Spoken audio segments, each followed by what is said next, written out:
Dès le début de ton livre, tu dis « Toute histoire est celle d'une fin », F-A-I-N, d'une fin aussi, F-I-N. Il semble que ton souhait soit d'aller vers la fin nourriture, et en même temps, la fin F-I-N est présente tout au long de ton livre, à travers, bien entendu, l'évocation de la mort. La fin, c'est aussi l'écriture, la fin F-I-N, le désir.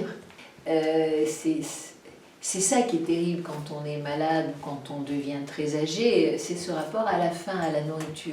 Quand on est malade, est-ce qu'on a encore envie de manger ou pas? C'est souvent un critère, le médecin le demande.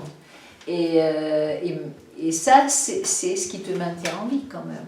Et c'est pour moi profondément lié à l'écriture. Ce désir, il est là. Et c'est ce qui fait que la faim F-I-N, tu la retardes par cet appétit. Enfin, l'appétit, c'est à la fois l'appétit de vivre, l'appétit de manger et le désir de créer. Moi, le désir de créer, c'est fondamental. Oui. Ce désir, cet appétit, cette faim. La faim nourriture renvoie à l'ouverture, voire à la divagation, au goût de la diversité. Tu parles dans ton livre de diverses personnes, des mots anciens, de la possibilité d'avoir 1000 ans, etc. On sent toutes ces dimensions d'ouverture. Et par contre, tu repousses la fin F-I-N, qui voudrait mettre un point final aux histoires. Et de ce point de vue-là, eh bien, tu ne souhaites pas être raconteur. Tu utilises le mot parce que raconter de manière trop stricte, eh bien, c'est refermer en quelque sorte les histoires. Et effectivement, quand tu racontes une histoire, il faut boucler. Et qu'attend le lecteur d'un polar, par exemple? C'est la fin, pour savoir. Voilà. Et en poésie, ce qui est merveilleux, c'est qu'il n'y a pas de fin. La force de Hanke, c'est que c'est, pour y revenir, ou d'autres auteurs comme Sebald, Walser, etc., même Virginia Woolf, que j'aime beaucoup aussi, enfin, et d'autres, là c'est évidemment parcellaire, tu peux les ouvrir où tu veux. Et tu peux passer une heure avec Proust. C'est pas la fin qui compte.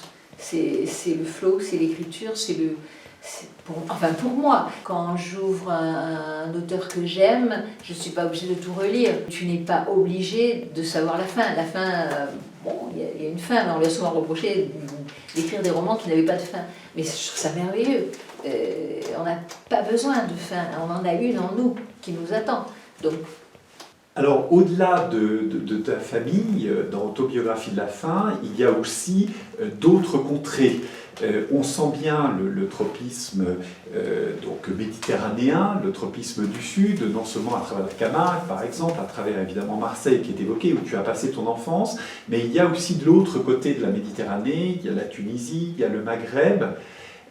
Pour quelles raisons ces évocations ? Alors je pense qu'il y a un attachement lié à ma propre biographie, on pourrait dire.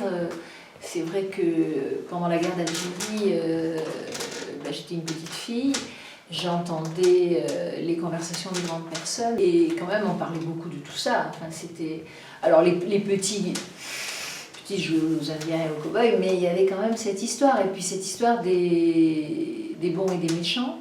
Cette idée aussi que Marseille et Alger sont des villes jumelles. Quand je suis allée à Alger, j'ai pleuré comme plein d'autres gens avec qui j'étais, parce qu'il y a une émotion énorme à être à Alger, même si moi, ma famille n'était pas du tout pied noir, mais c'était la reconnaissance d'une terre, d'une culture partagée.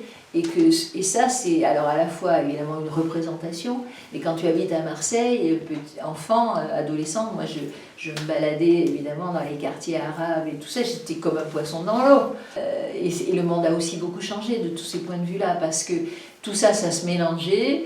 Et ma meilleure amie, dont j'étais plus ou moins amoureuse d'ailleurs, c'était Zora, et Zora c'était l'Orient, et c'était Marseille, et c'était les combats politiques qui commençaient, mai 68, tout ça, et ça a commencé, et c'était aussi là l'écriture, elle se nichait là-dedans. Et la colonisation, les discussions qu'on avait très tôt, enfin on avait 16 ans, 17 ans, et elle était algérienne, de parents harkis, donc dans une situation de déplacement. Donc tout ça, moi, quand tu habites à Marseille, tu habites au cœur du monde. Mais je veux dire au cœur d'un monde en turbulence, alors en ce moment comme jamais, mais quand j'étais enfant aussi, d'une autre manière. Et tu ne peux pas vivre sans penser que cette Méditerranée, elle est là, quoi. Et quand j'étais en Tunisie, mais oui, j'avais l'impression de voir mon père à tous les coins de rue, parce que mon père, c'était une sorte de Chibani, même si c'était pas un Chibani, puisqu'il était d'origine italienne. Mais tu sens tous ces mélanges qui te viennent. T'es d'ici, t'es d'ailleurs, t'es de là, t'es. Voilà. Et c'est très fort, oui, pour moi, c'est très fort. Et ce bleu de la mer, et en plus avec ces passages de migrants maintenant, enfin tout ce que ça devient, cette mer, enfin tout ça, ça se mêle, et Rimbaud qui vient mourir à Marseille, enfin, cette ville, c'est une matrice, quoi. C'est une matrice, et quand tu vas à Alger, bah, tu dis, bah oui, c'est une autre matrice. Et il y a Kateb Yassine, il y a tout ça, tu es baigné dans quelque chose qui te dépasse et qui te porte.